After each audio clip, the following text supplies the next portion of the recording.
Amen. Dis à ton voisin, c'est pas exercice vocal. C'est le thème de notre merveilleux thème, merveilleux grand thème. Qui est béni depuis que nous partageons sur les dimensions de l'amour? Qui est touché? Qui est béni? Wow. Je ne pensais pas que la série allait être si longue. Et chaque fois que j'arrive à chaque dimension qu'on doit aborder, je me dis, Seigneur, qu'est-ce que tu vas me dire encore? Qu'est-ce que tu vas me dire encore? Parce que déjà, quand on a touché d'abord les largeurs, là, on a presque, c'est comme si on a touché toute la matière de son amour. Mais la dernière fois, on a vu la longueur. On a abordé encore un autre aspect.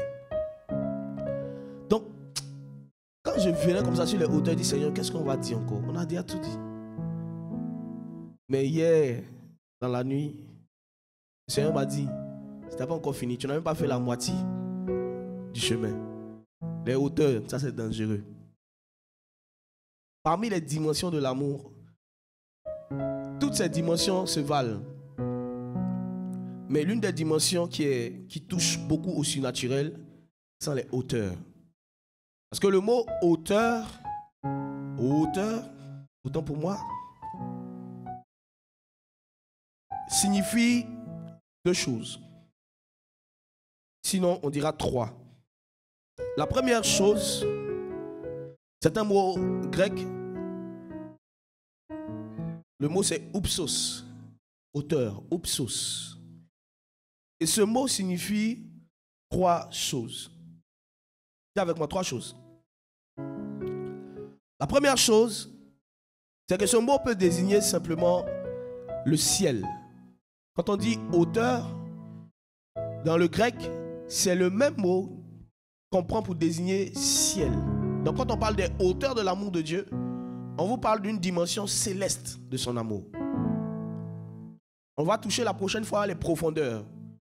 Vous allez voir que les profondeurs vont toucher à tout ce qui est sur la terre et sous la terre.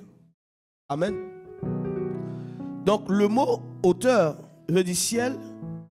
Le mot hauteur veut dire aussi élévation. Élevé. Donc quand on parle des hauteurs de l'amour de Dieu, on veut dire aussi que son amour est élevé. Mais élevé par rapport à quoi? Par rapport à l'amour des hommes. Élevé par rapport à quoi? L'amour de Dieu est aussi élevé par rapport à l'amour du monde. L'amour des plaisirs charnels. L'amour de Dieu est au-dessus. Amen. Donc, le mot veut dire élévation. Et ce même mot aussi veut dire premier. Quand on dit hauteur, ça veut dire aussi premier. Amen. Alors, j'ai fini de définir d'abord ce mot-là. Parce que je veux que vous compreniez quelque chose. C'est que quand la Bible nous parle des hauteurs de Dieu, il y a trois choses qui doivent venir en tête. Hauteur, le ciel. Hauteur, la position d'élévation.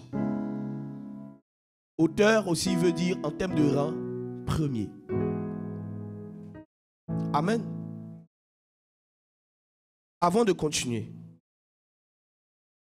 Éphésiens 3, versets 14 à 19. 14 à 19, mais je veux pour gagner en temps que tu lises le verset 18 à 19. On n'entend pas. Vas-y.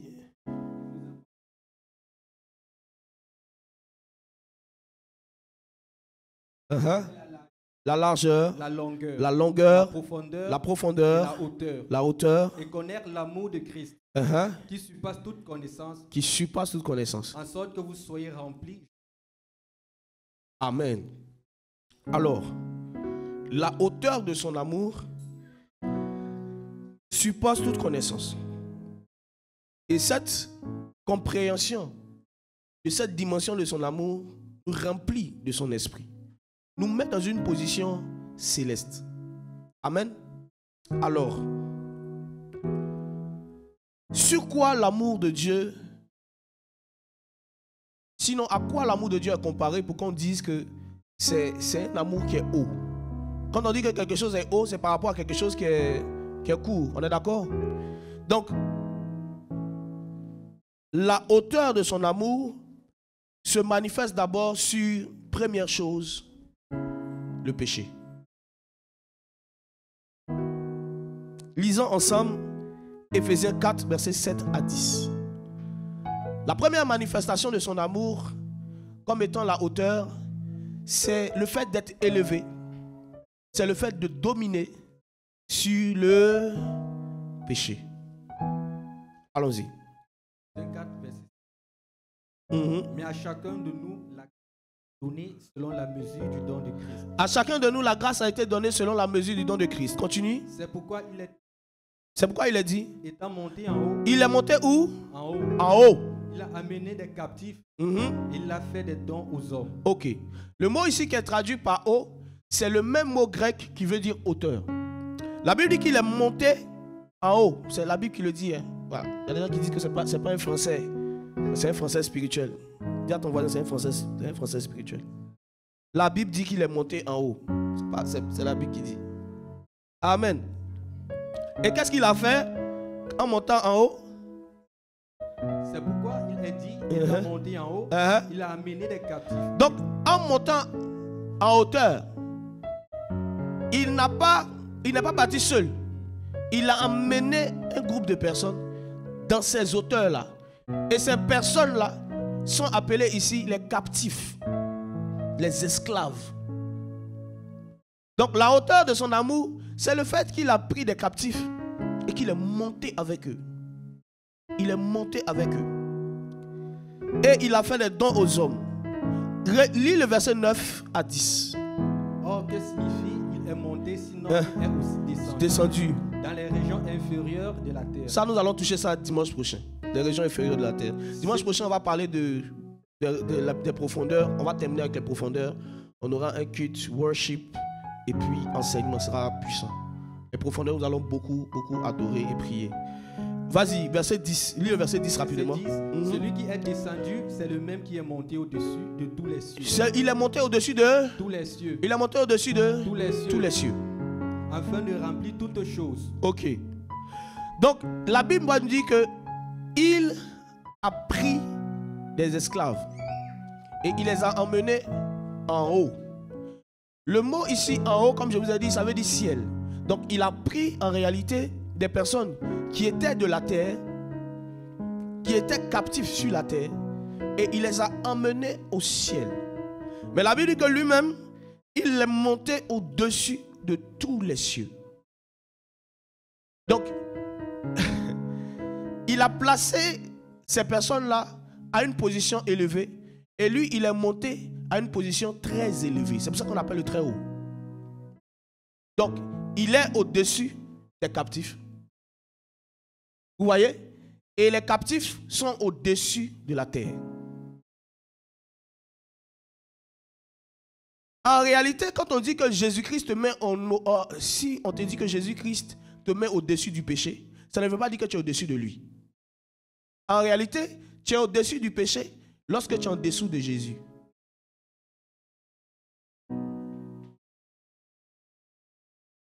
Si tu es esclave du péché, pour être libre du péché, il faut devenir esclave de Jésus.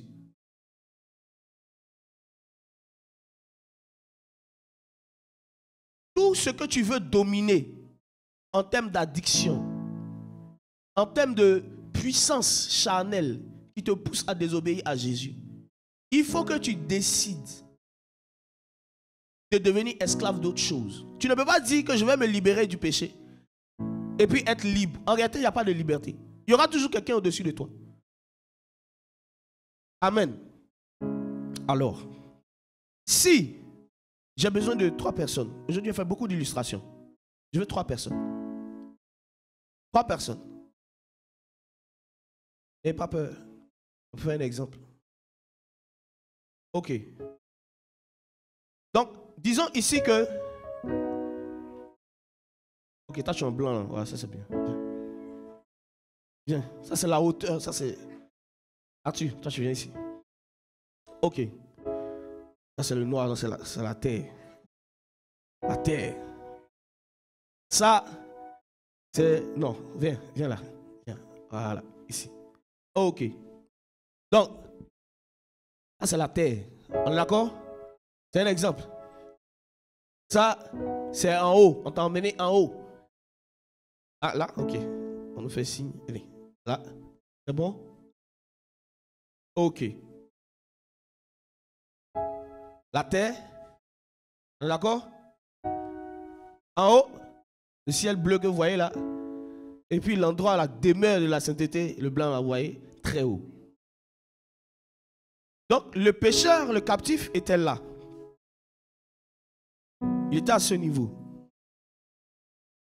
Et quand Jésus vient, Jésus le prend et le fait dépasser ce niveau, pour se mettre à ce niveau-là. Et une fois qu'il est là, il a une domination sur la terre. Mais il est dominé ici par qui? Par Jésus lui-même. Pourquoi cette illustration? Pourquoi cela?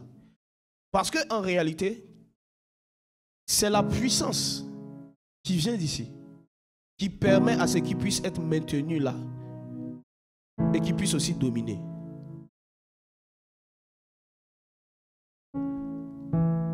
Ce qui permet de dominer ici, c'est une lumière. Donc il faut que la lumière soit là, devant, en haut, pour que la lumière traverse l'homme et puisse venir dominer sur la terre. Parce que l'homme n'est pas la lumière. L'homme a la lumière. Il y a quelqu'un qui est la lumière. Pour dominer sur la terre, il faut avoir la lumière.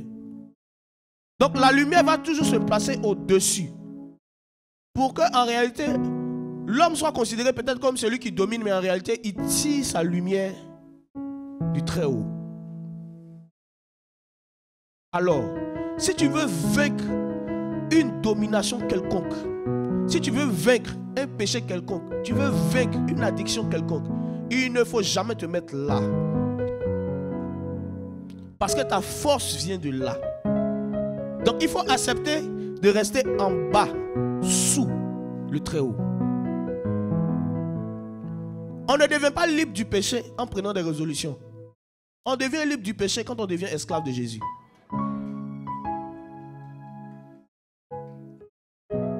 Ceux qui dominent sur le péché, ce sont ceux qui sont esclaves de Jésus. C'est pour cela que peu importe les résolutions que tu vas prendre pour sortir d'une situation, d'une addiction, si tu ne décides pas d'ajouter à cela, devenir esclave de Jésus, le péché là va te tirer encore. Amen. Alors, la captivité, vous pouvez vous asseoir.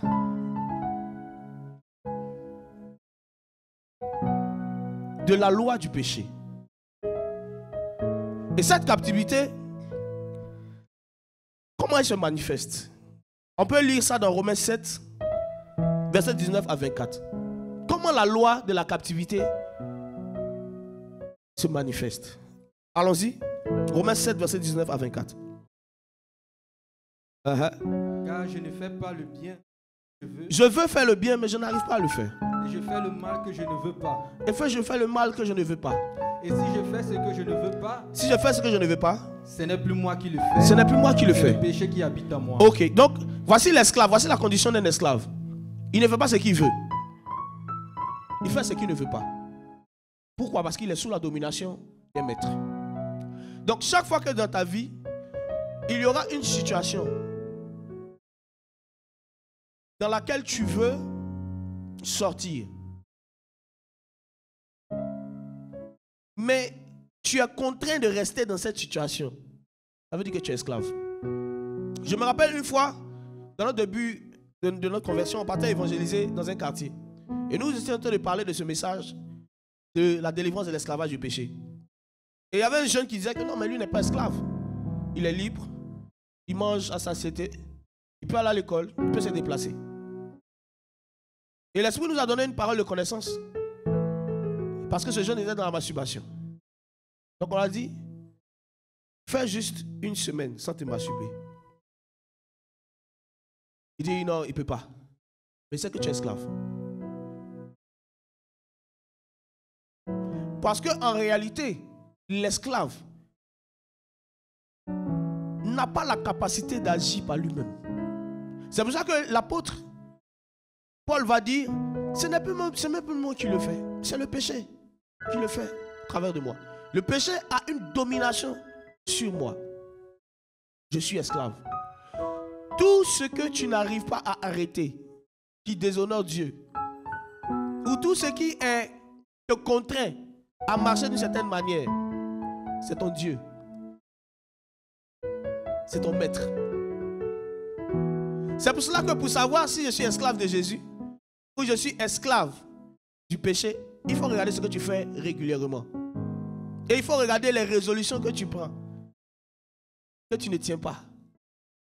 Je décide de jeûner pendant 3 jours. Et je me suis fixé, finir le jeûne à 18h. Mais je coupe toujours à 15h. Ça veut dire que la nourriture est ton maître. Parce que en réalité, quand tu vas manger à 15h, ce n'est pas ce que tu voulais. C'est ce que la faim, c'est ce que ton ventre t'a imposé. C'est pour cela que il peut y arriver que quelqu'un se dise, il prend une résolution. Moi, quand je me réveille le matin, la première des choses que je fais, qui fait ça ici? La première chose que je fais, c'est de lire la Bible et prier. Je ne vais pas regarder mon portable. Je ne vais pas regarder s'il y a reçu un message WhatsApp. Dès que je me réveille. Qui fait ça ici? Qui, dès qu'il se réveille, la première chose qu'il fait, devant Dieu. Hein? Ok. Donc vous voyez que la majorité d'entre vous, dès que vous vous réveillez, le premier réflexe, c'est le portable. Facebook, WhatsApp. Message. Et même quand tu entends un message sur la prière, il faut prier le matin. Il faut prier le matin. Quand tu te réveilles, c'est un réflexe quoi. Tu prends ton portable. Tu ne fais pas ce que tu veux. Tu fais ce que Facebook, ce que WhatsApp t'oblige à faire. Tu es esclave. Et la captivité du péché est telle que tu peux même prendre plaisir aux choses de Dieu. Mais tu te retrouves incapable de les faire. Tu es captif. Regarde quelque chose. Paul a découvert qu'est-ce qui faisait ça. Au verset 21. Romains 7, verset 21 à 23. Allons jusqu'à 23. Verset 21. Je trouve donc en moi cette loi. Je trouve donc en moi cette loi. Quand je veux faire le bien, le mal est attaché à moi.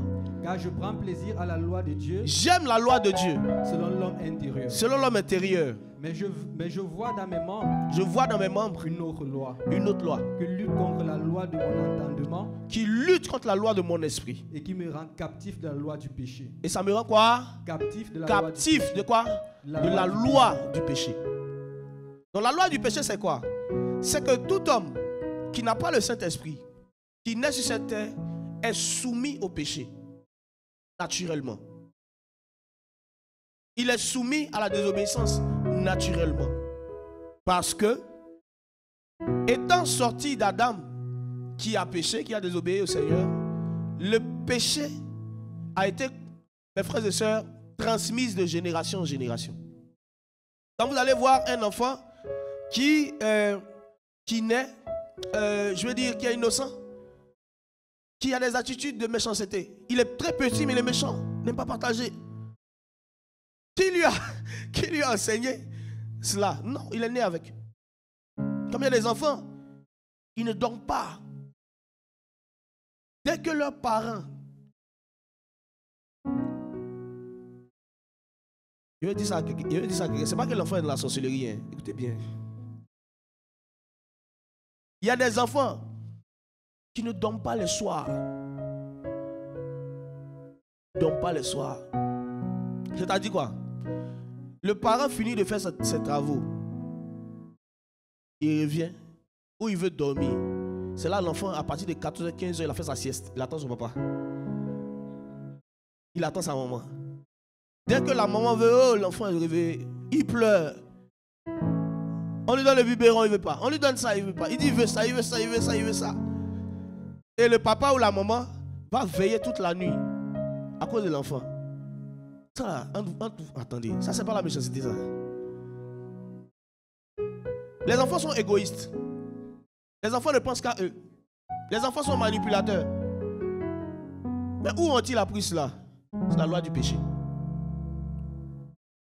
Est-ce que vous savez que à l'Apocalypse, dans le livre d'Apocalypse, on dit que devant le trône, il y aura des grands, des adultes et des enfants.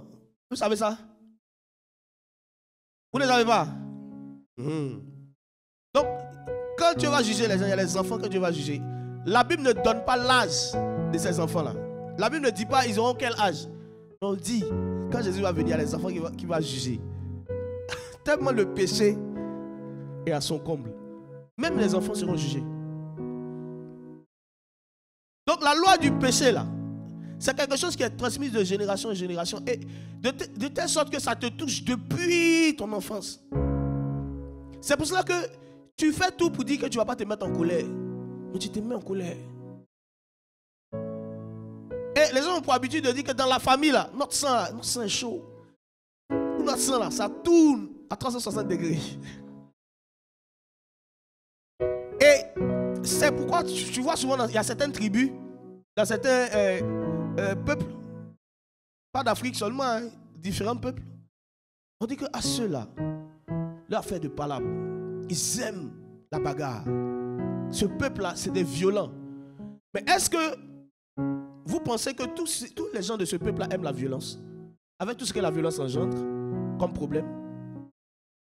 Est-ce que ce peuple-là, forcément, je veux dire, tous ceux qui sont là-bas aiment vraiment ça? S'affirmer, montrer que hey, moi je suis là aussi. On ne me dépasse pas là. Je ne laisse pas. En Côte d'Ivoire, on dit je ne laisse pas mon coup à l'étranger. Et cette mentalité-là est dans toute une génération. C'est pour cela que on dit que tu es captif. On ne dit pas que tu es captif parce que forcément tu aimes ce que tu fais. Mais même si tu aimes autre chose que ça, tu es obligé de faire. Pourquoi? Parce que c'est dans ton sang.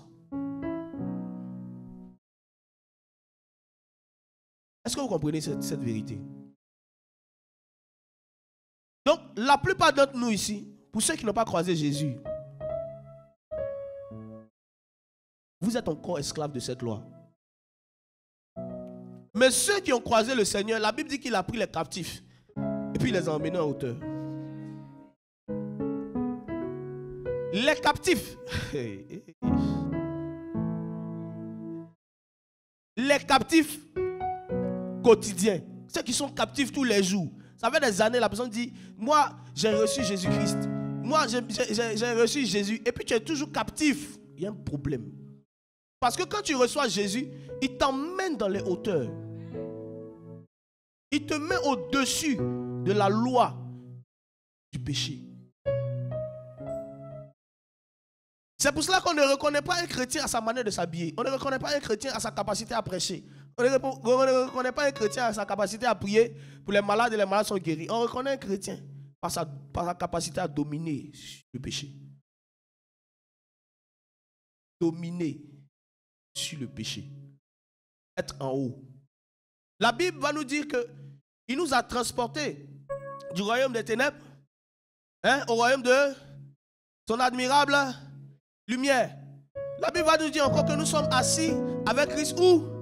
Dans les lieux célestes. Celui qui est né de Dieu est assis où? Pas dans la terre, pas sur la terre. Il est assis dans les lieux célestes. Et c'est parce qu'il est assis dans les lieux célestes que la loi du péché, la loi de la captivité du péché, ne le concerne pas. Alors, je veux dire quelque chose ici. Il ne faut jamais vous dire que quelqu'un appartient à Dieu seulement par son service, seulement par son zèle, seulement par sa régularité à l'église. Il faut toujours poser cette question à la personne. Es-tu libre de l'esclavage de la loi du péché. C'est comme ça qu'on reconnaît ceux qui viennent de Dieu. Et c'est comme ça qu'on pourra faire la différence entre ceux qui viennent de Dieu et ceux qui ne viennent pas du Seigneur. Est-ce que tu es esclave d'un péché ici? Je veux te dire que même si tu as fait ton baptême dans le Jourdain, en Israël, et que tu es esclave du péché, tu n'es pas en haut. Tu es terrestre. Il y a des gens qui disent qu'ils ne se baptisent pas. Ils vont faire un pèlerinage en Israël pour aller se baptiser. Ce n'est pas l'eau du baptême qui purifie. Ce n'est pas l'eau du baptême qui purifie. C'est le sang de Jésus-Christ qui purifie. Et le sang de Jésus-Christ agit pour ceux qui croient. Ceux qui croient en quoi? En ce sacrifice. La Bible va nous dire que vous connaîtrez la vérité. Elle vous affranchira. Elle vous rendra réellement. Ah! Est-ce que tu es libre? Es-tu libre de l'alcool? Es-tu libre de la cigarette? Es-tu libre du voyeurisme? Es-tu libre de la malhonnêteté, de la corruption? Est-ce que tu es libre? Si tu n'es pas libre, tu n'es pas en haut. Il y a un problème de position. On ne domine pas sur le péché par des résolutions. On domine sur le péché par une position. Élévation. Quand Jésus-Christ te rencontre, il t'élève au-dessus du péché. Tu n'es pas quelqu'un qui dit, je ne sais pas comment faire, je tombe dedans. Bishop, moi chaque année, j'ai ma petite période de crise. Tu vois, j'ai ma petite période de crise là. Et ça dure combien? 6 mois. Tu dis, ah. Et tu fais quoi pendant ces 6 mois?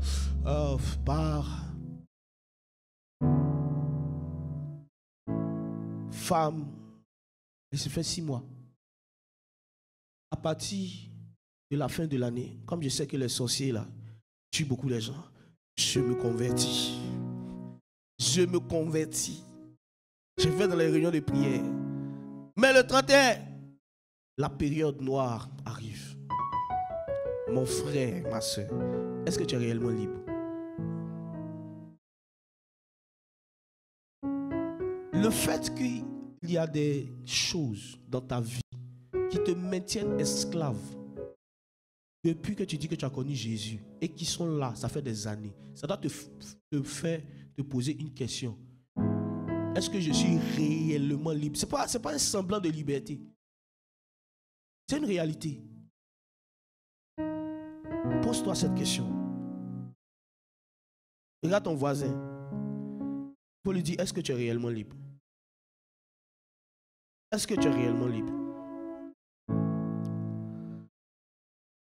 Donc Jésus nous met au-dessus du péché, de la loi du péché. La deuxième captivité dont Jésus-Christ nous délivre, c'est la captivité des démons. J'aimerais toucher un sujet important sur la possession démoniaque. Est-ce que je peux? Ok. Lisons ensemble Acte 10, verset 38. Acte 10, le verset 38. Vous savez comment Dieu a oint du Saint-Esprit et de force Jésus de Nazareth, qui allait de lieu en lieu, faisant du bien et guérissant tous ceux qui étaient sous l'emprise du diable. Tous ceux qui étaient sous l'emprise du diable. Jean-Jésus guérissait tous ceux qui étaient sous l'emprise du diable. Quand vous allez lire dans d'autres versions, ils vont vous dire tous ceux qui étaient sous l'empire du diable. Donc le diable est un empereur.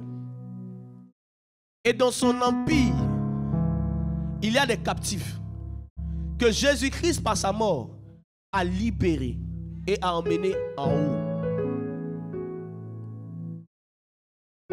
Alors, comment appelle-t-on les captifs du diable? Lisons ensemble Marc 16, verset 9. Marc 16, verset 9. Verset 9. Jésus étant ressuscité le matin du premier jour, apparut d'abord à Marie de Magdala. Marie de Magdala, desquels il avait chassé 7 démons. Combien de démons avait-il chassé en Marie de Magdala? 7 démons. 7 démons. Elle en apporta la nouvelle à ceux qui avaient été avec lui et qui s'affligeaient et pleuraient. Ok. Voici quelqu'un qui était sous l'empire du diable. Ok. Elle était possédée par combien de démons? 7 démons. 7 démons. Donc tous ceux qui sont sous l'empire ou l'emprise du diable sont aussi sous l'emprise des démons. Parce qu'un empereur ne descend pas de son trône pour gérer les administrés. Il a des ministres, il a des envoyés qui ont un rôle bien précis: posséder les corps, affliger les esprits, oppresser les personnes. Le même, ici dans ce même contexte de Acte 10 verset 38,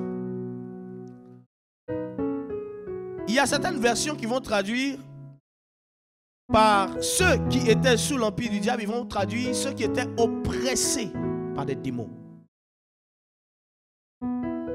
Donc, Jésus-Christ n'est pas un empereur. Lui, il est le roi des rois. Et dans sa royauté, qu'est-ce qu'il fait? Il vient précisément enlever tous ceux qui sont sous l'empire du diable. Et il les emmène où? Il les emmène où? Dans les hauteurs. Alors, c'est quoi la possession démoniaque? Lisons ensemble Marc 5, verset 2. Marc 5, à partir du verset 2. Aussitôt que Jésus fut dehors de la barque, il vint au-devant de lui un homme, sortant des sépulcres et possédé d'un esprit impur. Il y a un homme qui est venu vers Jésus. Et il était quoi? Possédé des esprits Possédé de quoi? Des esprits impurs. Des esprits impurs. Donc, tous ceux qui sont possédés sont sous l'empire du... Sont sous l'empire du... Alors, comment certains pensent que quelqu'un qui est né de Dieu peut être possédé? Parce que la possession, c'est le fait d'avoir en soi. Parce qu'après, je vais vous montrer la définition de ce mot-là. Ce mot veut aussi dire 3 choses. Mais la possession, c'est avoir en soi un esprit impur. Un esprit impur. Alors,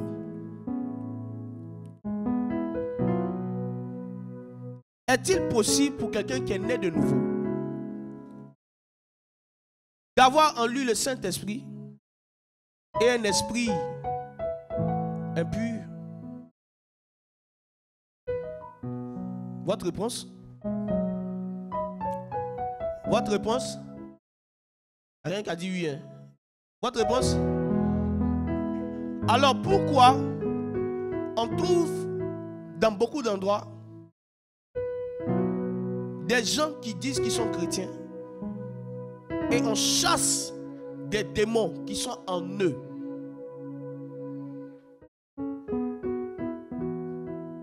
Il y a une question à se poser. Il y a une question à se poser. On dit que là, ce sont les chantres. Et pendant que l'homme de Dieu est en train de prêcher les chantres,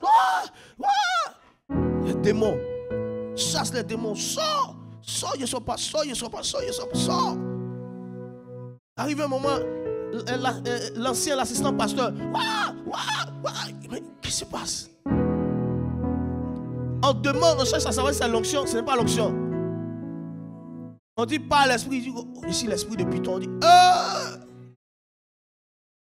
le pasteur aussi. Maintenant, comment cette personne-là peut chasser un démon alors que lui-même est un démon? C'est une grande question. Et il y a une mentalité, un enseignement démoniaque qui est entré dans certaines églises comme quoi? Quelqu'un peut être né de Dieu et avoir en lui un démon. C'est la doctrine des irresponsables. C'est comme la doctrine des liens là. C'est comme la doctrine des liens. Non, tu sais, je pêche. Moi là, j'aime les femmes parce que mon papa aimait les femmes. Mais c'est pas ton papa qui fait les choses avec les femmes là, c'est toi. Donc tu tires ton plaisir dedans. C'est comme la doctrine des liens là. Ce sont les enseignements des irresponsables.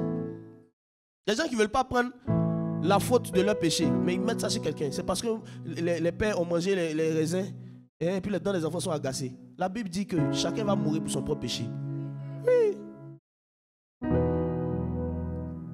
C'est pour ça que vous qui avez l'habitude de recevoir des personnes qui viennent nous parler des liens, Ézéchiel 18, prenez ça. Prenez ce passage-là, donnez-le. Non, on ne va pas lire ici, donnez-le. Allez.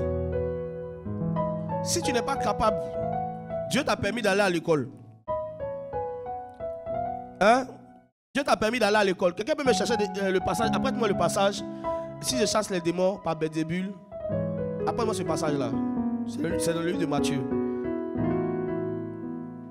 Où il parle du doigt de Dieu. Est-ce que vous pouvez me chercher ce passage-là? C'est que le royaume des cieux s'est approché de vous. Je vais vous montrer un mystère sur ce passage-là. Surtout sur... Que, tu sais, les gens disent qu'ils sont les experts en la démonologie. Hein. Dans leur expertise en la démonologie, ils ont trouvé que quelqu'un peut recevoir le Saint-Esprit. Son corps est le temple du Saint-Esprit. Et en lui, il y a le Saint-Esprit. Et il y a le diable à côté. Les deux sont là. Hein. Lui seul, son corps, arrive à réconcilier quelque chose qui était brisé depuis des années. Luc 11, 20. Comme ça. Luc 11, 19. J'aime bien comment c'est dit dans Matthieu, mais on va prendre d'abord Luc 11, 19. Luc 11, 19. Et si moi, je chasse les démons par Belzébul. Attends d'abord. Remonte au début. Qu'est-ce que Jésus a fait? Qu'est-ce qu'ils ont dit? Verset 17. Comme Jésus connaissait leurs pensées. Jésus connaissait leurs pensées à cause de quoi? Remonte. Qu'est-ce qu'il a fait? Jésus chassa un démon qui était muet. Il y avait un démon qui était muet. Lorsque le démon fut sorti. Et Jésus a chassé le démon. Lorsque le démon fut sorti. Le muet parla. Le muet parla. Et la foule fut dans l'admiration. Ok. Mais quelques-uns dirent. Il y a des gens qui ont dit. C'est pas Belzébul, le prince des démons, qui chasse les démons. Au fait, c'est avec la puissance de Satan qui chasse Satan. Et d'autres, pour l'éprouver, lui demandèrent un signe venant du ciel. On dit, il faut nous faire un signe venant du ciel. Comme Jésus connaissait leurs pensées, il leur dit, tout royaume divisé contre lui-même. S'il y a un royaume qui est divisé contre lui-même, il est dévasté. Il est dévasté. Et une maison s'écroule sur une autre. Et une maison s'écroule sur une autre. Si donc Satan est divisé contre lui-même, comment son royaume subsistera-t-il, puisque vous dites que je chasse les démons par Belzébul? Comment Satan, regarde ce passage, peut chasser Satan? Si Satan chasse Satan, son royaume ne peut subsister. Et de la même manière que le royaume de Dieu est fait des fils de ceux qui l'ont reçu, le royaume de Satan est fait aussi de ceux qui l'ont reçu. L'empire du diable. On aura un enseignement comme ça sur le combat spirituel. Nous allons parler de l'empire du diable. Je vais donner un extrait mercredi en live. Et je vais vous parler des plus grandes dominations dans le monde des esprits. Satan ne fait pas partie des dominations. Satan c'est un petit, lui il est prince. L'un des démons les plus puissants, c'est la mort. Je vais vous montrer plusieurs passages où on va vous dire que Satan même il travaille à la puissance de la mort. Il y a des esprits qui dominent la terre. Et tous ceux qui sont dominés par ces esprits, qui sont habités par ces esprits surtout, tous ceux avec qui ces esprits marchent, tous ceux avec qui ces esprits font route, ces personnes sont sous l'empire du diable. Et ils ont besoin de délivrance. Lis-moi la suite. 9. Et si moi, je chasse les démons par Belzébul. Regardez maintenant, Jésus va leur dire que si je chasse les démons par Belzébul, vas-y. Vos fils, par qui les chassent-ils? La suite. C'est pourquoi ils seront eux-mêmes vos juges. Moi, si c'est par le doigt de Dieu que je fais. Jésus chassait les démons par le doigt de Dieu. Le doigt, il est... Moi, si c'est par le doigt de Dieu que je chasse les démons, le royaume de Dieu est venu à vous. Le royaume de Dieu est venu à vous. Laissez-moi vous expliquer cette expression. Chez les... Au temps, jadis, à leur temps en tout cas, quand on dit que le royaume des cieux est venu à vous, le royaume des cieux a une position élevée, une position céleste. Donc lorsque le royaume des cieux descend, on ne peut pas voir ce royaume avec les yeux. Parce que c'est un royaume qui est céleste. Et Jésus même a dit, le royaume des cieux ne vient pas de manière à frapper les regards. Mais, on ne voit pas le royaume venir, mais on sent le royaume présent. Par quoi? Par les démons qui sont chassés. C'est pour ça que Jésus dit, c'est par le doigt de Dieu que je chasse les démons. Et ce doigt de Dieu montre simplement que le royaume est venu à vous. Donc la présence du royaume est remarquée par le fait que le royaume voisin est dépouillé. C'est pour cela que si tu es investi de la présence du royaume, une servante sorcière dans ta maison, elle ne pourra pas durer un mois. Pourquoi? Parce que la présence du royaume de Dieu se montre, se manifeste par le fait que le royaume voisin est dépouillé. On dit les sorcières qui viennent. Pourquoi? Parce que le royaume de Dieu, c'est la manifestation de son règne. Et si on dit que le royaume de Dieu est là, ça veut dire que Dieu règne. Ça veut dire que le règne voisin, le règne de l'ennemi est fini. C'est ce que ça veut dire. Le royaume de Dieu descend. Le royaume de Dieu s'installe. Qui pourra résister? C'est cette pierre qui s'est détachée de la montagne sans le secours d'aucune main et qui a renversé la statue, qui s'est installée et qui a commencé à grossir, à grossir. Le royaume des cieux, c'est une invasion de la puissance de Dieu. Une invasion de sa puissance. Alors si tu es dans une maison, si tu es dans un endroit où les sorciers arrivent à régner, tu n'es pas encore investi de cette puissance du royaume. Ce n'est pas le diable qui doit faire fuir un chrétien. C'est le chrétien qui doit faire fuir le diable. Pourquoi? Parce que le royaume des cieux est au-dessus du royaume de la terre.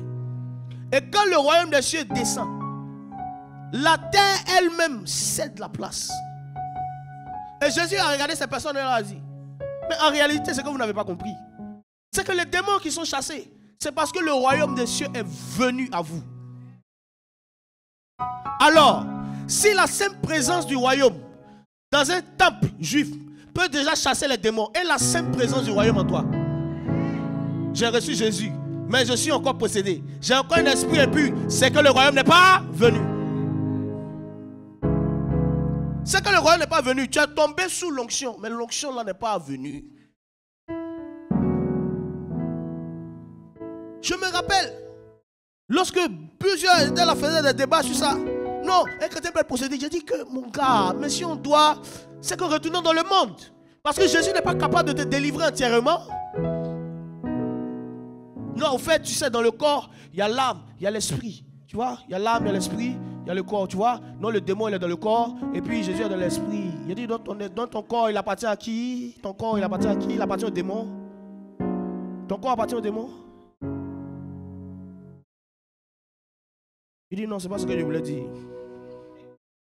Il dit, faut dire comme toi. Il faut bien dire. Si le diable doit loger dans ton corps, et que le Seigneur, lorsqu'il vient, il ne va pas dans ton corps. Hein? Il reste dans ton esprit. il reste dans ton âme. Comment se fait-il que les linges qui touchaient le corps de Paul chassaient les démons?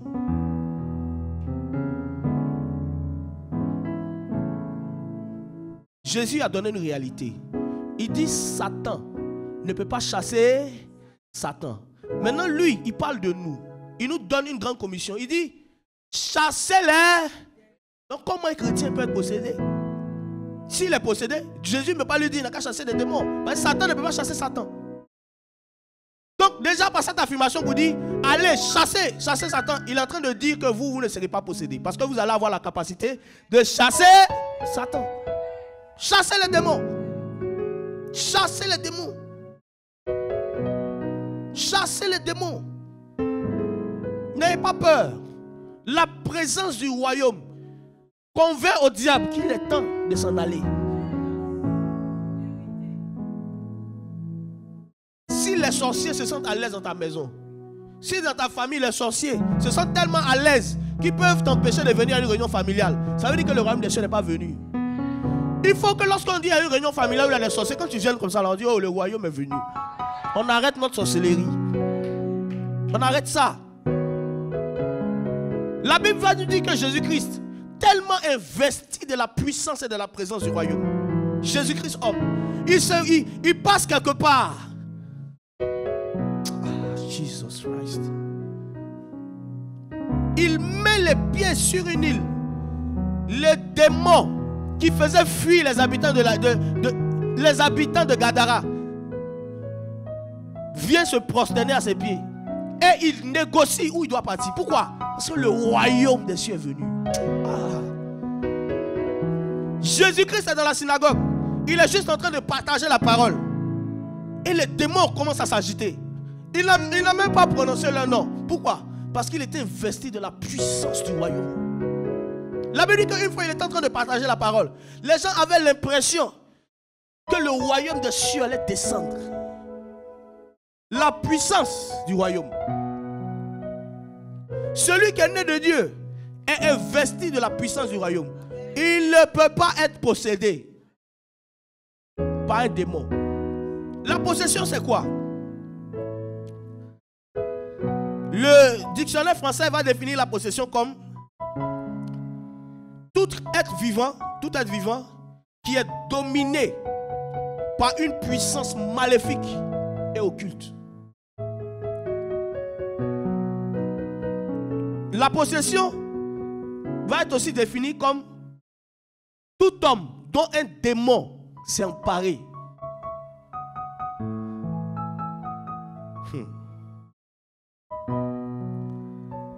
S'il y a dans l'endroit où tu es des chrétiens, des gens qui sont nés de nouveau, qui chassent les démons dans leur corps, il faut aller les voir pour demander ils ont rencontré Jésus comment. Il est le responsable du groupe musical. Il envoie les gens dans l'adoration. Mais pendant qu'il est en train de faire, il y a un démon dans son corps, il y a un petit démon quelque part. Bizarre. Il y a quelqu'un qui dit oh, c'est dégueulasse. Pas penser à ça même. C'est une grande doctrine de démons.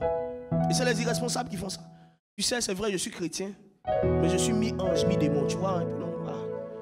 De temps en temps, c'est Dieu qui parle. De temps en temps, c'est un démon qui parle. C'est pas normal. C'est pas normal. Est-ce que vous comprenez?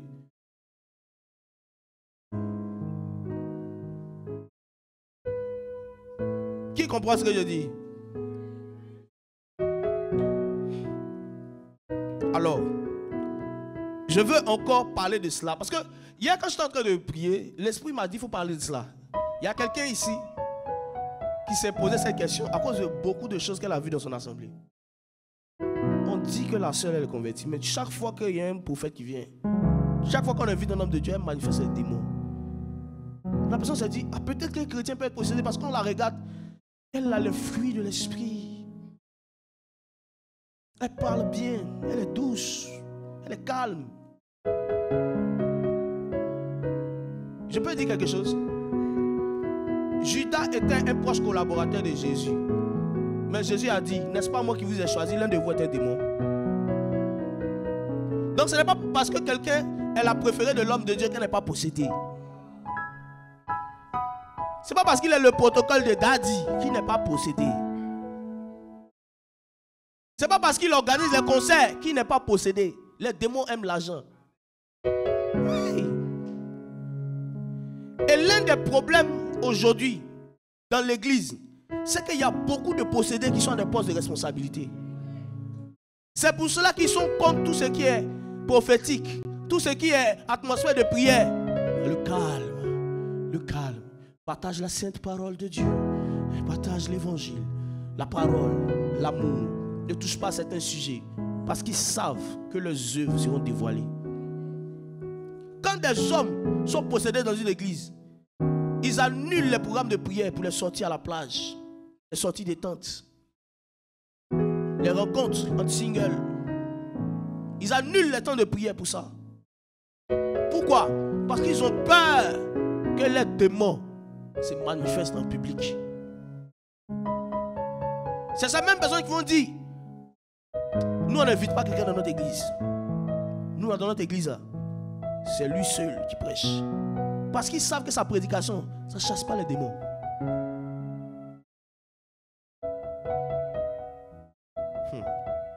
Amen. Alors, cet enseignement bizarre, je suis en train de parler de la captivité des démons. Voici une chose que les gens disent concernant cela. Ils disent qu'il est possible que ton esprit reçoive l'esprit de Dieu. Ton âme reçoive aussi cette puissance de Dieu. Mais ton corps peut abriter un démon. On va lire ensemble 1 Corinthiens 6, verset 19 à 20. 1 Corinthiens 6, à partir du verset 19. Ne savez-vous pas que votre corps est le temple du Saint-Esprit? Ne savez-vous pas que votre corps est le quoi? Est le temple du Saint-Esprit. C'est la maison des démons? Non. C'est le temple du Saint-Esprit. Que vous avez reçu de Dieu. C'est quoi un temple? C'est un endroit où on adresse des... À qui? À une... Donc ton corps entier est le temple du Saint-Esprit. Donc comment se fait-il que dans ton corps il y a le Saint-Esprit et les démons? Donc ça veut dire qu'il y a deux types de prières, il y a deux types de louanges. Continue. Ne savez-vous pas que votre corps est le temple du Saint-Esprit? Ne savez-vous pas que votre corps est le temple du Saint-Esprit? Continue, continue. Que vous avez reçu de Dieu. Donc vous avez reçu de Dieu le Saint-Esprit. Et que vous appartenez point à vous-même. Vous ne vous appartenez pas à vous-même. Car vous avez été racheté d'un grand prix. Vous avez été racheté d'un grand prix. Mais regardez la phrase suivante. Glorifiez donc Dieu dans votre corps et dans votre esprit qui appartient à Dieu. Ton corps et ton esprit appartiennent à qui? Donc si ton esprit a le Saint-Esprit et que ton corps n'a pas le Saint-Esprit, ça veut dire que ton corps n'appartient pas à... Donc tu n'as pas été racheté. Jésus-Christ n'a pas racheté seulement les âmes des hommes. Il a racheté aussi le corps. C'est pour ça que la Bible dit que glorifiez Dieu dans votre esprit et dans votre corps qui appartiennent à Dieu.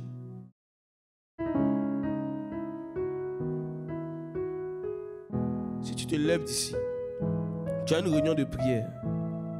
Et parmi les responsables de cette réunion de prière, il y a des gens qui sont possédés par des démons. Va leur poser la question sur la conversion. Quelqu'un qui manifeste des démons régulièrement n'est pas né de Dieu. Il faut que je vous dise ces vérités-là. Parce qu'il y a des grosses falsifications des Écritures qui vont mener plusieurs loin de la face de Dieu. On peut être chrétien et être esclave du péché. On peut être chrétien et esclave des démons. Ce n'est pas possible. Il y a des chrétiens qui sont des chrétiens de nom, pas des chrétiens de vie. Ils ont un nom. Mais le nom qu'on met sur eux, ce n'est pas en réalité la réalité de qui ils sont. Tu dis que tu es chrétien. Pourquoi tu mens?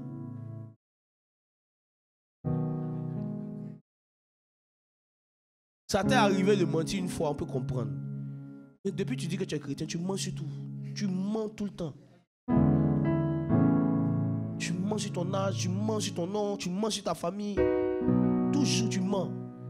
Mais la Bible me dit qu'il y a un gars, c'est lui qui est le père du mensonge. C'est lui qui est ton papa.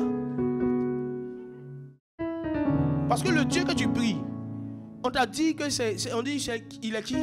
Il est le chemin, Jean 14 verset 6. Il est le chemin, la vérité, la vie. Pourquoi tu es esclave? Dis que moi, je ne peux pas m'empêcher de mentir. Je mens seulement.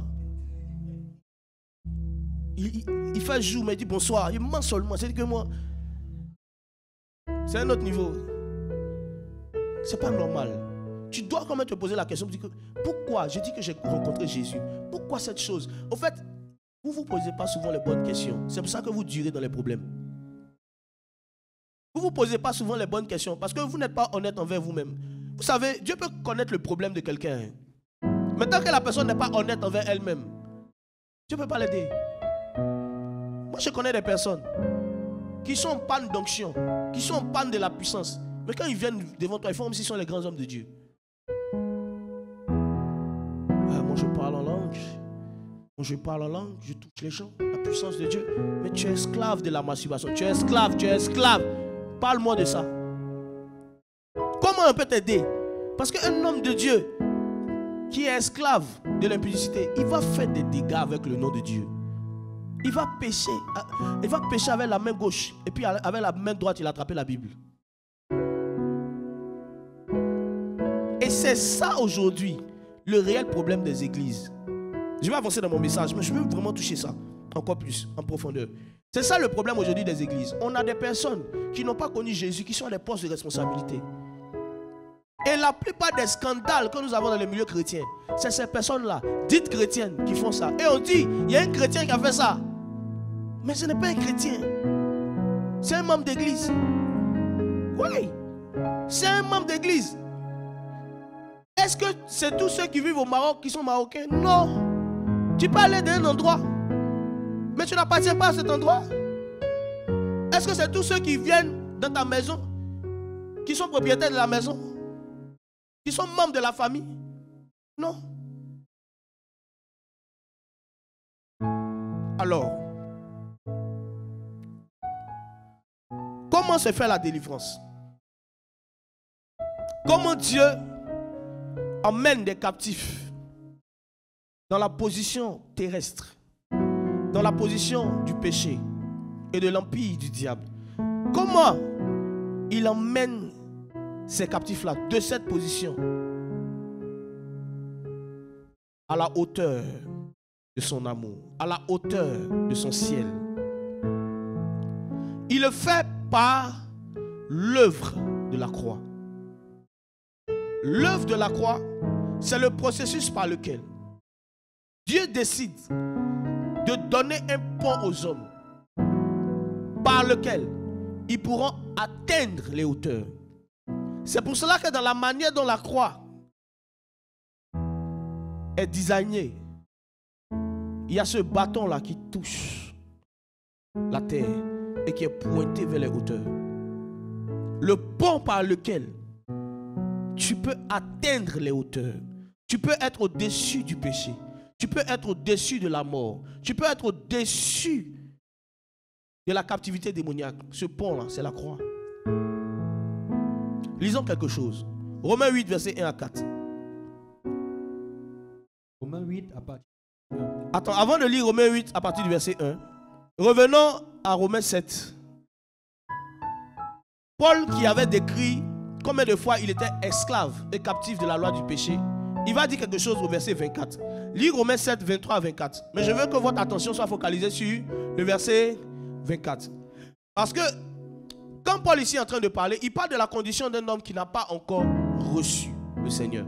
C'est pour ça que lorsque vous faites l'interprétation de Romains 7, n'interprétez jamais Romains 7 sans Romains 6, Romains 7 et Romains 8. Il parle d'une transition de la loi du péché, de la chair, et il va parler de l'origine de ces choses. Il va parler de la condition d'une personne qui est dans l'esclavage de la loi du péché au verset 7. Et au verset 8, il va vous parler maintenant de qu'est-ce qui arrive à cette personne lorsqu'elle rencontre Jésus.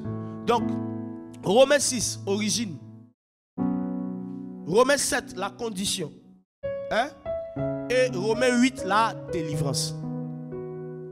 Lis le verset 23 à 24. Romains 7, verset 23 à 24. Hein?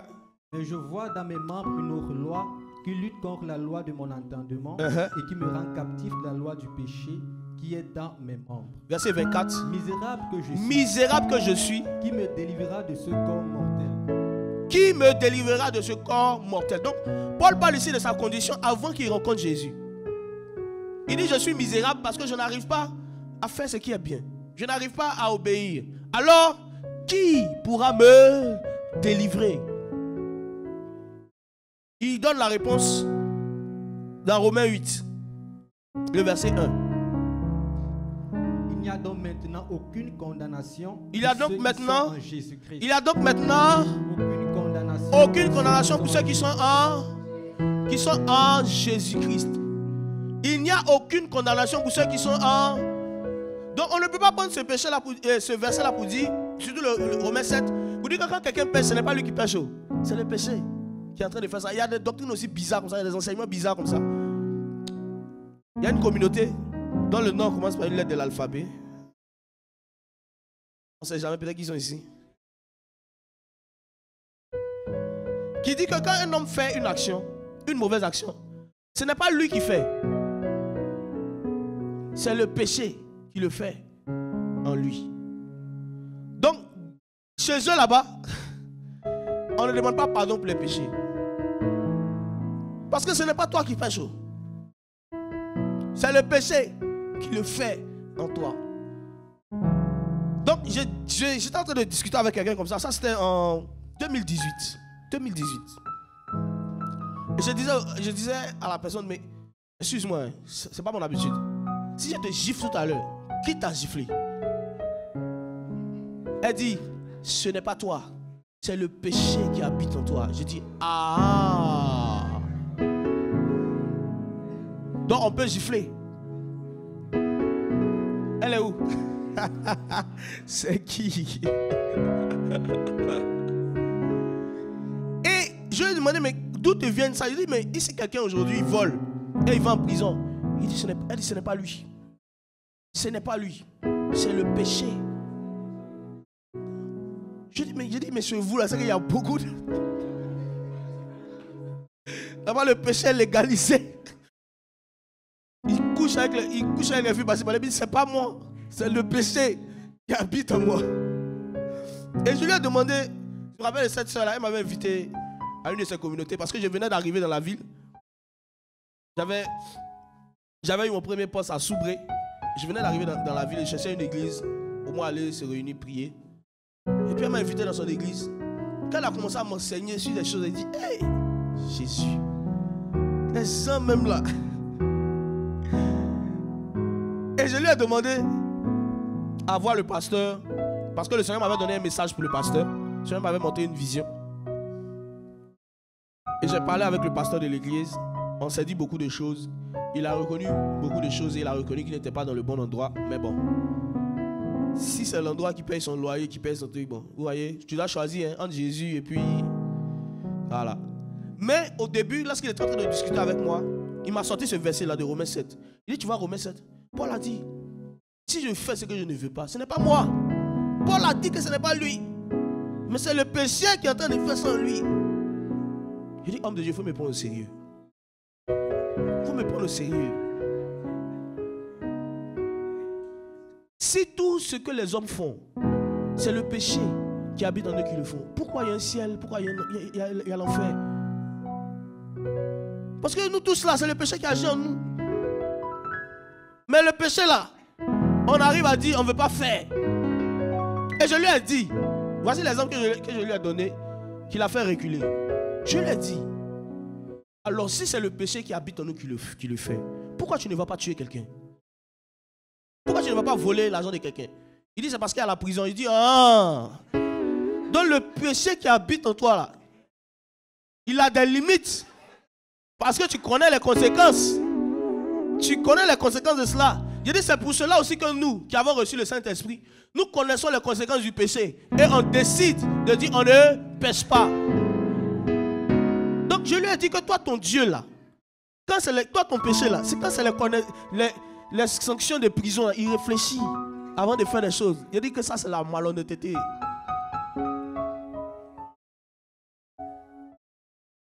J'espère qu'il s'est repenti parce que le Seigneur avait dit des choses sur lui. Il a confirmé. Je lui ai dit que ça faut arrêter ça.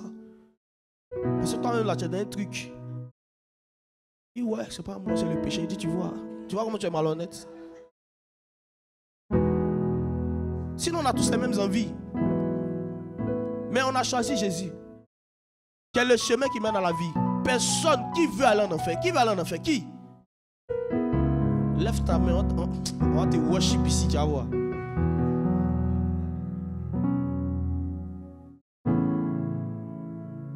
Donc le péché qui habite en nous, nous en avons été en réalité délivrés. Par quoi? Par l'œuvre de la croix. La Bible dit, Romains 8, verset 1. Il n'y a donc maintenant aucune condamnation. Je ne suis pas condamné à faire le mal. Je ne suis pas condamné à me mettre dans la prostitution. Je ne suis pas condamné à haïr. Je ne suis pas condamné à cela. Pourquoi? Parce que je suis maintenant en Christ. Regarde, ce même verset, quand vous lisez dans la seconde, est-ce que vous avez déjà fait attention? Ceux qui aiment la Bible, je peux vous dire ça. Ça c'est un ajout. Un ajout à votre connaissance, à votre théologie. Dans la seconde, ils ont supprimé une grande partie de ce verset. Je ne sais pas pourquoi. Lis le même verset dans la King James. Est-ce qu'il y a des gens qui parlent anglais ici? Il y a des gens qui parlent anglais ici? Shuya, shuya. Non, il ne veut pas shuya, shuya. Il veut daba, daba. C'est qui parle maintenant. King James française, allons-y. Il y a donc maintenant aucune condamnation pour ceux qui sont en Christ Jésus. En Christ Jésus, qui marchent non selon la chair, mais selon l'esprit. Cette partie-là, ils ont levé ça dans la seconde. Parce que la Bible ne dit pas qu'il n'y a aucune condamnation pour ceux seulement qui sont en Christ. Mais ceux qui sont en Christ et qui ne marchent pas selon la chair. Laissez-moi vous expliquer ce mystère. Est-ce que je peux vous expliquer ce mystère? Regarde quelque chose. Dans le royaume des cieux, Jésus-Christ de Nazareth nous a affranchis de la loi du péché par la loi de l'esprit de vie. Vous pouvez le voir au verset 2. Il dit en effet, la loi de l'esprit de vie en Jésus-Christ m'a affranchi de la loi du péché et de la mort. Amen. Alors je vais vous expliquer qu'est-ce que Jésus-Christ a fait. Quand on dit que nous sommes une nouvelle créature, qu'est-ce que Jésus-Christ a fait? Lis le verset 3 à 4. Romains 8, verset 3 à 4. Et cela afin que la justice de la loi fût accomplie en nous, qui marchons non selon la chair, mais selon l'esprit. Ok. Non, je parle du verset 3. Car chose impossible à la loi. Donc la loi ne pouvait pas faire. Il y a quelque chose que la loi ne pouvait pas faire. Allons-y. Parce que la chair la rendait sans force. Donc la chair rendait la loi sans force. Dieu a condamné le péché dans la chair. Qu'est-ce qu'il a fait? Il a condamné le péché où? Dans la chair. Dans la chair. En envoyant à cause du péché son propre fils. Dans une chair semblable à celle du péché. À celle du péché. Verset 4. Et cela afin que la justice de la loi fût accomplie en nous. En nous. Qui marchons non selon la chair. Ah, ok. Je vais vous montrer quelque chose. La Bible dit que Jésus-Christ, par sa mort, sinon Dieu, par sa mort simplement, a condamné le péché où? Dans la chair. J'ai besoin de 4 personnes. Je vais faire une illustration. Pour que vous compreniez. Comment on fait pour se sanctifier? Comment on fait pour ne pas connaître de femmes? On s'est converti et puis on fait 10 ans, on n'a pas connu une femme jusqu'à se marie. Comment on fait? Je vais vous expliquer ça. C'est pas compliqué. Amen. Je veux 4 personnes. ne savez même pas si on va donner l'argent à ceux qui viennent. Vous ne venez pas. Ok. Non, je pense que même 3, ça suffit, c'est bon. Ok. Ah, toujours le blanc. Hein? Ouais, la soeur, tu as été inspirée. C'est exemple, hein? Ok. Disons que tout ça, je fais le tour. Hein? C'est l'être humain. Tout le tout. Hein? Maintenant, la Bible dit que quand Jésus-Christ est venu, bon, j'aurais toujours besoin de la 4e personne. J'ai la 4e personne. Ah. C'est chaud, hein? Les gens ont peur comme ça. Donc, le prophète, là, il voit. Faut pas, il va dire, j'ai vu ça. C'est en train de prêcher. On ne mélange pas les choses. Amen. Bon, ça c'est les hauteurs. Ça c'est les hauteurs. Alors, voici l'être humain. On est d'accord? C'est l'être humain qui est là. Et il a son âme, son esprit et son corps. Et quand Jésus-Christ vient, quand on parle de la chair, on ne parle pas de votre corps avec le sang. Ce n'est pas de ça qu'on parle. C'est pas de ça qu'on parle. On parle en réalité d'une force surnaturelle qui, à cause du fait que nous sommes descendants d'Adam, nous maintient dans une position soumise au péché.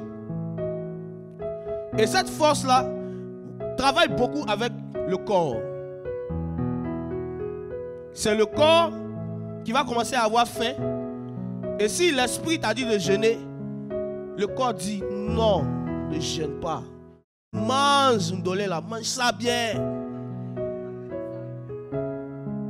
Donc cette force-là travaille beaucoup avec le corps. Par exemple, si l'homme ici, l'homme est grand H, les gens oublient ça souvent. C'est que la femme aussi est un homme avec grand H. Donc si l'homme ici dit, moi je ne veux pas connaître un homme avant le mariage, la chair va dire, connais. Si tu ne fais pas ça, ça veut dire que tu n'es pas à la mode. Les sœurs qui sont vierges ne sont pas à la mode. Donc cette force-là influence la chair et influence le corps, qui va nous communiquer des désirs impurs. Donc quand le Messie vient, qui veut être Jésus? Ça il faut courir. Vous ne voulez pas Jésus? Voilà. Au moins pour une fois dans ta vie, tu seras Jésus. Dans une scène. Ok. Donc voici Jésus qui est là. Jésus, il faut me regarder un peu. Regarde-moi un peu. Et je suis la force charnelle qui travaille. C'est un exemple. Hein? C'est un exemple. Pas couper la vidéo pour aller faire des choses. Donc, je suis la force charnelle qui travaille avec le corps pour influencer l'homme pour qu'il puisse désobéir à la loi de l'entendement. C'est ça. Âme, esprit, voilà.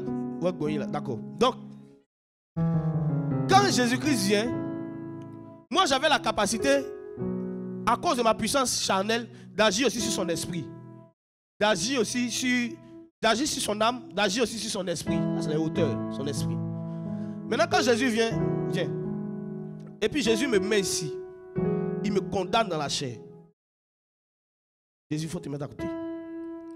Donc Jésus m'a condamné dans la chair. Tu peux te mettre à côté, tu peux t'asseoir même. Donc Jésus m'a condamné dans la chair. Et Jésus vient. Attends, Jésus vient d'abord. Viens.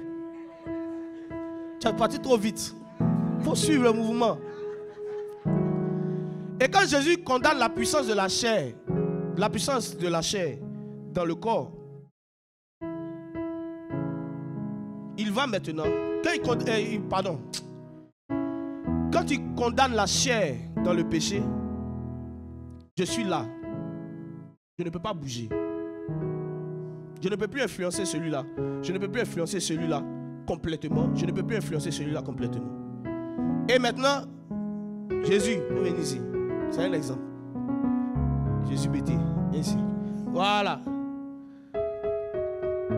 elle a la domination, il a la domination sur tout cet endroit-là. Donc tant qu'elle va marcher selon l'esprit, je ne peux pas la dominer. J'essaie de la dominer, je ne peux pas. Mais si elle vient marcher selon la chair, je peux influencer celui-là.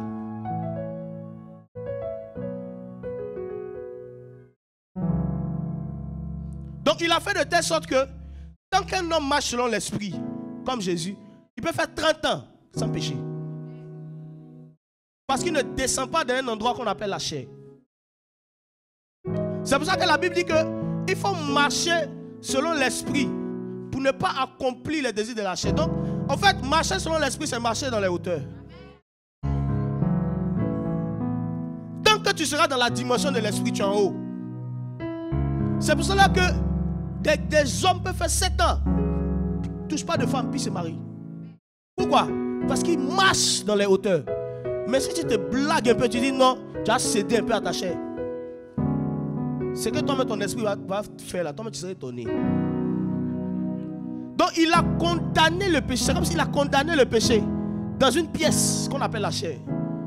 Et chaque fois que tu es dans l'esprit, chaque fois que ton esprit est nourri, tu n'as pas affaire à la chair. C'est pour ça que quand vous regardez la vie de Jésus, on a l'impression que Satan n'existe pas dans la vie de Jésus. Il vient attaquer dans Matthieu 4. Après, il expire, les gens le tuent. Après, on dit il est dépouillé. C'est comme si dans le film de Jésus, c'est pas comme vos films nigériens là. Hein? Où on envoie le feu sur le pasteur tombe un peu. Après le feu, c'est quoi ça là? C'est quoi ça? Lisez vos Bibles, laissez ces films là.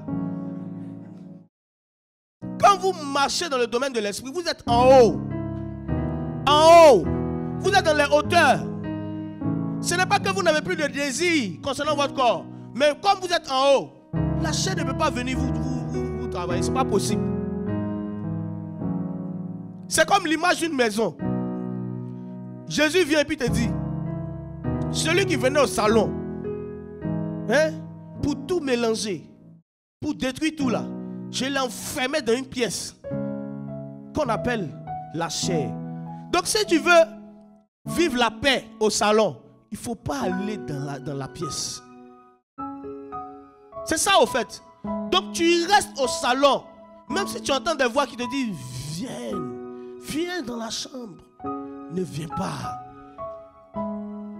Si le gars te dit, donne-moi ton numéro, c'est pour te prêcher Jésus chaque minuit. Je veux te prêcher Christ. C'est la voix de la chair qui veut faire quoi? Qui veut que tu descendes. Quand tu vas descendre, tu vas commencer à vivre des troubles. Pourquoi? Parce que tu as laissé le domaine de l'esprit pour aller dans le domaine de la chair. Vous vous asseoir.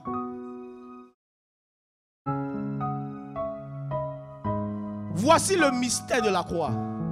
C'est qu'il a rendu possible ce qui était impossible.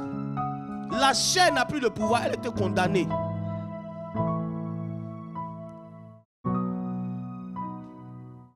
Le péché n'a plus de pouvoir. Il était condamné dans la chair. Les deux sont là-bas. Mais si tu marches dans la chair, tu vas pécher. Et la chair, c'est quoi? La chair, là, c'est la pensée et la volonté humaine. C'est le but et l'intention humaine. Parce que quand on parle de la volonté, c'est deux choses. Le but et l'intention. L'intention, c'est la naissance de la volonté. Le but, c'est la finalité de la volonté. Donc quand on dit la volonté de la chair, ce sont les intentions humaines. Chaque fois que tu reçois une pensée qui veut te pousser à désobéir à un plan de Dieu, c'est la chair qui est en train de te parler. Quelqu'un m'a posé une question, homme de Dieu. Comment faire pour reconnaître la voix de Dieu? J'ai dit que la voix de Dieu va toujours te conduire à obéir à sa volonté. Va toujours te conduire aux intentions et au but de Dieu. Mais la chair, la voix de la chair, va toujours t'éloigner du but et des intentions de Dieu pour toi. Comment je sais que Dieu est en train de me parler? Comment je sais que Dieu est en train de me donner une directive? C'est lorsque ce que je vais, mon obéissance à cette directive va me rapprocher de Dieu. C'est que c'est Dieu qui me parle. Satan ne va jamais te dire de jeûner. Satan ne va jamais te dire de prier. Satan ne va jamais te dire, il faut laisser cette soeur-là. Elle a un problème, elle a une mauvaise influence sur toi. Satan ne va jamais te dire ça. Pourquoi? Parce que son désir, c'est d'attirer dans un endroit qu'on appelle la chair. Là, il pourra travailler. Satan ne travaille pas sans la chair. La chair, c'est l'allié du diable. Pour nous pousser à désobéir à Dieu. Quand Ève a eu la rencontre du serpent, avec le serpent n'a pas pris il n'a pas pris la pomme et puis il a ouvert la bouche de Ève et il a mis pour qu'elle puisse manger. Non, il a travaillé avec sa chair, la convoitise des yeux. Mais regarde le fruit là, c'est vrai qu'il est doux comme ça. Mange, il n'y a rien en face, mange. Dès qu'elle a commencé à regarder, sa chair a activé quelque chose dans le domaine de l'esprit, dans le domaine des choses spirituelles. Sa chair lui a fait voir que elle n'a pas encore mangé, hein, mais elle a commencé à voir que c'est doux et c'est précieux pour ouvrir l'intelligence. Comme un fruit que tu n'as pas mangé, tu peux penser à ces choses. C'est parce que la chair aussi a un côté surnaturel. Sinon, elle est surnaturelle. Parmi les œuvres de la chair, je vous donne ça. Si jamais vous n'avez pas de réponse, ça va vous faire un sujet de méditation cette semaine. Est-ce que vous savez que parmi les œuvres de la chair, on parle de la magie? On dit que la chair opère la magie. On ne parle pas du diable, hein. On dit la chair. Dieu nous a créés complètement surnaturels. Même notre corps est surnaturel. Donc le diable peut attiser des choses pour pousser votre chair à vous faire désobéir. Mais, dis avec moi, mais Jésus-Christ nous a emmenés dans les hauteurs. Et tant que tu marches par l'esprit, tu n'accompliras pas les désirs de la chair. Tant que tu marches selon l'esprit, tu n'accompliras pas les désirs de la chair. La chair se nourrit du péché. L'esprit se nourrit de la parole. L'esprit se nourrit de la parole. Et entre les deux, c'est celui qui est le plus nourri. C'est celui qui va dominer sur son ami. Obéis-tu plus à ta chair qu'à ton esprit? C'est pour ça que tu es inconstante dans la sanctification. C'est pour ça que tu es inconstante dans l'obéissance. Parce que tu n'es pas en train d'obéir constamment au Saint-Esprit. Tu désobéis constamment. Tu obéis à ta chair. Tu sens que tu ne dois pas faire ça, mais tu dis, fais un peu. Et tu es en train de nourrir ta chair. Et arrive un moment, même quand ton esprit va te dire, ce n'est pas bon, il y a danger, tu n'as pas assez de force. Parce que tu as nourri ta chair de telle sorte qu'il y a une force. C'est pour cela qu'on dit qu'un chrétien ne doit pas écouter les musiques du monde. Un chrétien ne doit pas regarder des films à caractère sexuel. Pourquoi? Parce que ça va fortifier sa chair. De sorte que lorsque le péché va se présenter, il ne pourra pas résister. Tu as passé toute ta nuit sur Facebook à tomber sur les images bizarres là. Des images façon des filles, façon des hommes. Mais quand tu vas voir quelqu'un, tu ne pourras pas. Parce que ta chair s'est nourrie de ça. C'est le secret de la sanctification. Qu'est-ce que tu fais quotidiennement? À qui tu obéis quotidiennement? À ton esprit? À l'esprit de Dieu en toi? Ou à la chair? Alors, Jésus-Christ nous a emmenés dans les hauteurs. Jésus-Christ nous a fait marcher sur les lieux élevés. On va lire quelque chose. On est ensemble dans Ephésiens 2, versets 5 à 6. Nous terminons bientôt. Ephésiens 2, à partir du verset 5. Nous qui étions morts par nos offenses, nous a rendu la vie avec Christ. Il nous a rendu la vie avec Christ. C'est par grâce que vous êtes sauvés. C'est par grâce que vous êtes sauvés. Il nous a ressuscités ensemble. Il nous a ressuscités ensemble. Il nous a fait asseoir ensemble dans les lieux célestes. Il nous a fait asseoir où? Ensemble dans les lieux célestes en Jésus-Christ. Donc, quand on dit dans Romains 8 qu'il n'y a plus de condamnation pour ceux qui sont en Christ, en Jésus-Christ, la Bible veut simplement dire que nous sommes dans les lieux célestes. Parce que Christ, en réalité, Christ veut dire ciel, céleste.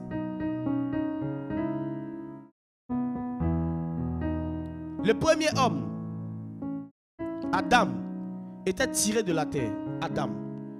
Mais le premier homme, le second Adam est céleste, on l'appelait Christ. Pour dire quoi? Tous ceux qui sont en Christ sont du céleste.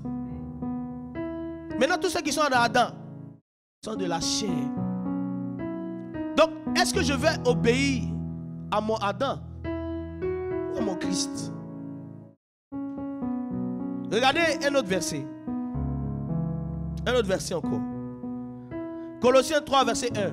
C'est un de mes versets que j'aime beaucoup. Colossiens 3, verset 1. Si donc vous êtes ressuscité avec Christ. Colossiens 3, verset 1. Oui. Ok. Si donc vous êtes ressuscité avec Christ, cherchez les choses d'en haut. Christ est assis à la droite de Dieu. Christ est assis où ça? À la droite de Dieu. Christ est assis à la droite de Dieu. Donc chaque fois que tu marches en Christ, tu es sur la terre, mais tu es au ciel.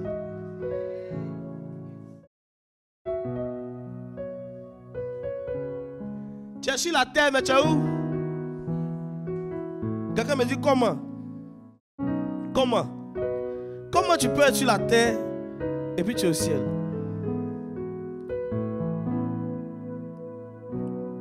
Je vous donne encore un verset. Alors, ce qui est dit ici, c'est quelque chose que Jésus-Christ lui-même a vécu. Je vous montre un passage les plus mystérieux des Écritures. C'est dans Jean 3, le verset 13. Jean 3, le verset 13. Jean 3, verset 13. C'est Jésus qui parle. Personne n'est monté au ciel si ce n'est celui qui est descendu du ciel. Le Fils de l'homme qui est dans le ciel. Qui était dans le ciel ou qui est dans le ciel? Qui est? Donc pendant qu'il était sur la terre, il était au ciel. Est-ce que les gens font débat pour dire qu'il n'est pas Dieu? Il dit, relis le verset.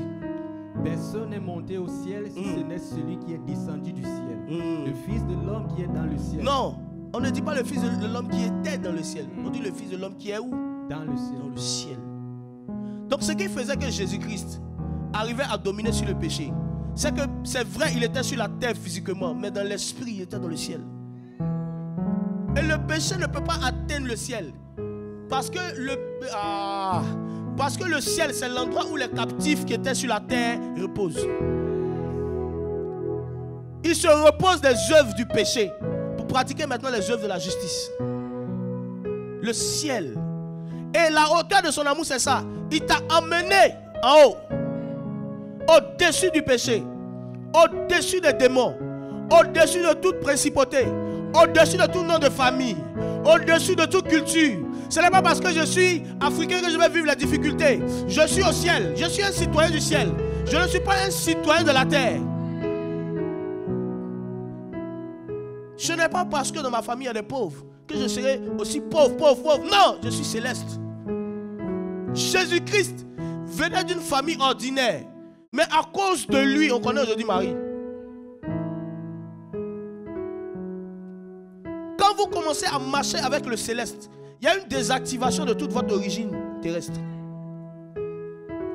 Il y a des choses de famille qui ne peuvent pas vous influencer parce que vous êtes céleste. Et c'est ce que Jésus-Christ veut que vous ayez comme mentalité. Parce que aussi, c'est une réalité. Mais la puissance de cette réalité s'active par l'esprit, par votre mentalité. Vous savez quelque chose, mes frères et sœurs, je vais vous dire ça. La Bible dit que nous avons été bénis de toutes sortes de bénédictions dans les lieux célestes. En quoi? Bénédiction spirituelle dans les lieux célestes en Christ. Maintenant, pourquoi on ne vit pas toutes ces bénédictions? Pourquoi on ne vit pas toutes ces bénédictions auxquelles nous avons droit? Parce que nous sommes au ciel en Christ. C'est simple. Jésus a dit quelque chose à ses disciples. Ce que vous allez lier sur la terre sera lié où? Ce que vous allez lier dans les cieux sera lié où ça? L'une des choses pour vivre les bénédictions terrestres et célestes qui sont dans les cieux, c'est de lier ce qui est sur la terre.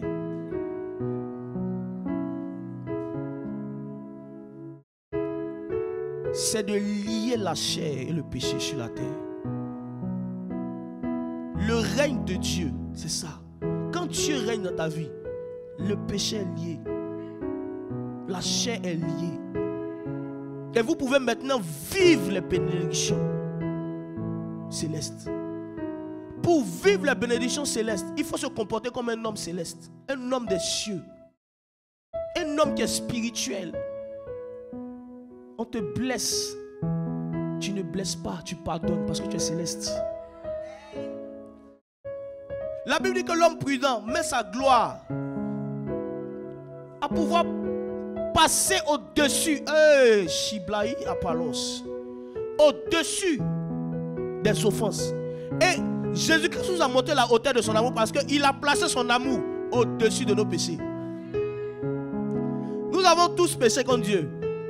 Nous avons tous offensé notre Créateur.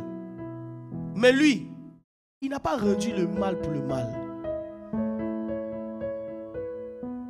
Il est venu et il s'est mis au-dessus. Il dit, c'est vrai, ils ont péché. Mais je peux les changer. Je peux transformer leur vie. C'est contre moi qu'ils ont péché. Je décide de leur pardonner. Et je décide de payer la dette de leur péché. La croix, ce n'est pas seulement Jésus-Christ qui te pardonne. C'est Jésus-Christ qui décide de prendre la sentence que tu avais, que tu devais recevoir à cause du péché. N'est-ce pas qu'il est merveilleux? N'est-ce pas que son amour est haut? N'est-ce pas que son amour est haut? Alors, dernière chose.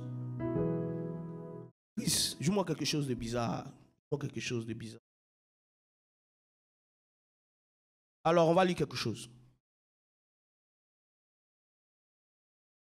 Il y a deux choses que Jésus-Christ veut faire aujourd'hui. Et sinon plus, en fonction de votre soif. Tu vas te disposer là où tu es.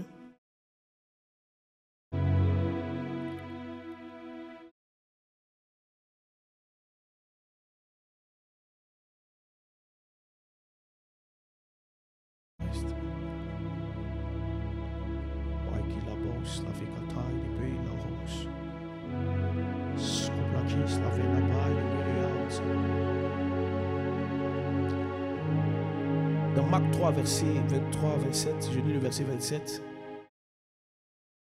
La Bible dit, personne ne peut entrer dans la maison d'un homme fort et piller ses biens sans avoir auparavant lié cet homme fort. Alors, il pillera sa maison.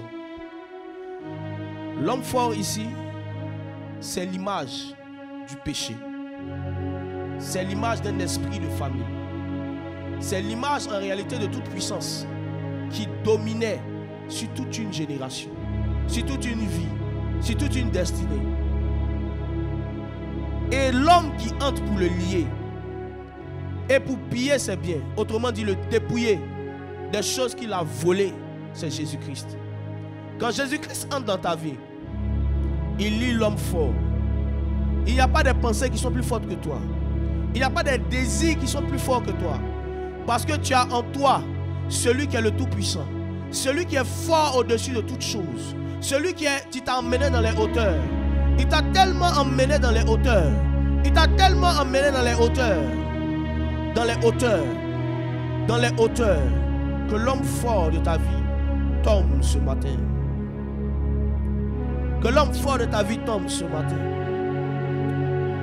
Tu vas prier. Tu vas prier. S'il y a quelque chose qui te domine, s'il y a un caractère, un sentiment, un péché, une habitude que tu veux dominer par la hauteur de la croix, tu vas prier. Dis Seigneur, mets-moi dans les hauteurs. Seigneur, mets-moi dans les hauteurs. Seigneur, mets-moi dans les hauteurs. Seigneur, mets-moi dans les hauteurs. Seigneur, mets-moi dans les hauteurs. S'il y a quelque chose que tu n'arrives pas à dominer, s'il y a un caractère, s'il y a une situation, Jésus-Christ est prêt à palus, se plagis, sapalos, saplia, fatos, te mettre dans les hauteurs. Dispose-toi et prie.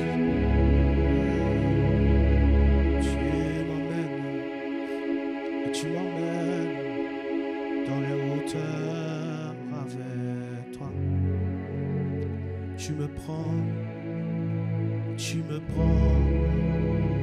me balader là chez toi. Tu m'emmènes et tu m'emmènes dans les hauteurs. Et tu me prends et me balader. Jésus, tu m'emmènes. Tu m'emmènes, Jésus, dans les hauteurs et tu me prends, me balader. Jésus, tu m'emmènes, hauteur et tu me prends, Seigneur. Tu me prends, Seigneur, me balader. Jésus, tu m'emmènes dans les hauteurs.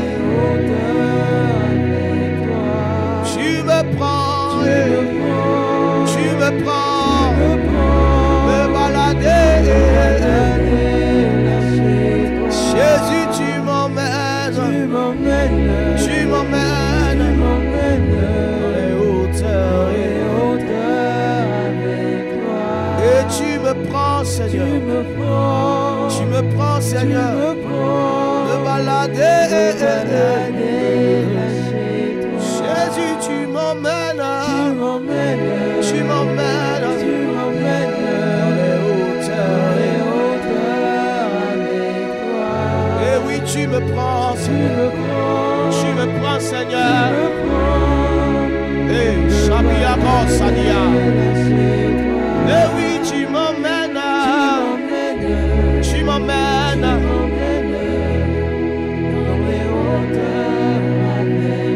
Et oui, tu me prends. Me balader.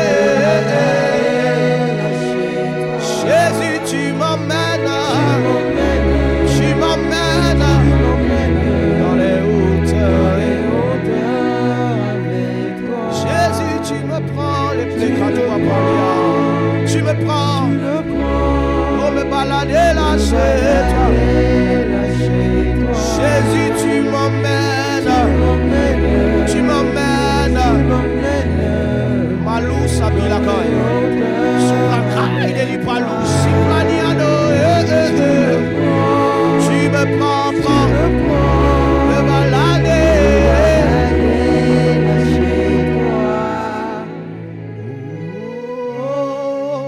Allons-y. Si tu as vu à travers cet enseignement qu'il y a des choses qui te dominent, sur lesquelles tu veux avoir la puissance, sur lesquelles tu veux avoir l'autorité, avance, je te prie, avance. Si tu veux que Jésus-Christ t'emmène dans les hauteurs, s'il y a un caractère, s'il y a une situation de péché que tu veux dominer, je t'en prie, avance. Apaliatos, Amalouous, Elane.